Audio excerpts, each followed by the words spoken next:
κάνουμε σαν ομάδα γενικώς και σαν αθλήτριες ατομικά.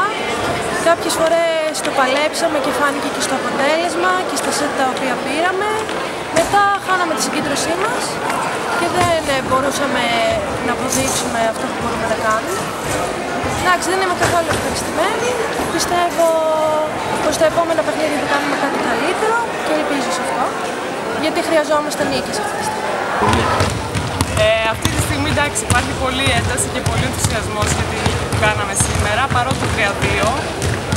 Ήταν ένα παιχνίδι πάρα πολύ σημαντικό για μας, δεδομένου ότι μέχρι τώρα δεν έχουμε πάει όσο καλά θα θέλαμε και αυτό τώρα θα μας ανεβάσει την ψυχολογία πάρα πολύ για να συνεχίσουμε πιο δυναμικά. Τώρα που το κερδίσαμε βέβαια μου μένει λίγη πικρία που δεν το τελειώσαμε χωρίς να χάσουμε βαθμό, γιατί μπορούσαμε.